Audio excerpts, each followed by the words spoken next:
നമസ്കാരം. കോഴിക്കോട് മുക്കം കാരശ്ശേരിയിൽ വീട്ടുകാർ വിവാഹ സൽക്കാരത്തിന് പോയ സമയത്ത് മോഷണം.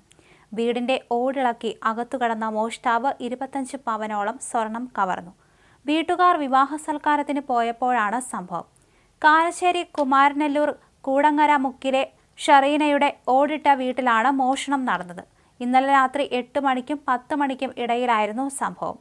ഈ സമയം വീട്ടുകാർ സമീപത്ത് തന്നെയുള്ള ബന്ധുവീട്ടിൽ വിവാഹ സൽക്കാരത്തിന് പോയിരുന്നു. തിരിച്ചു വന്നപ്പോഴാണ് അലമാരയിലെ സാധനങ്ങൾ വാരിവലിച്ചിട്ട നിലയിൽ കണ്ടെത്തിയത്. ആളിറങ്ങാൻ പാകത്തിൽ ഓടുകൾ മാറ്റിയ നിലയിലായിരുന്നു. ഷെറീനയുടെ മകളുടെ 25 പവനോളം ആഭരണങ്ങളാണ് നഷ്ടമായത്. അലമാരയിലെ പെട്ടികളിലായി സൂക്ഷിച്ചതായിരുന്നു ആഭരണങ്ങൾ. സ്വർണമല്ലാതെ മറ്റു വസ്തുക്കളൊന്നും നഷ്ടമായിട്ടില്ല.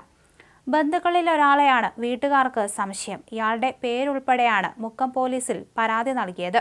ഇയാളെ കേന്ദ്രീകരിച്ചും സമീപത്തെ CCTVകൾ പരിശോധിച്ചുമാണ് മുക്കം പോലീസിന്റെ അന്വേഷണം തുടരുന്നത്. വീട്ടുകാരെക്കുറിച്ച് നന്നായി അറിയുന്ന ആളാണ് മോഷണത്തിന് പിന്നിൽ.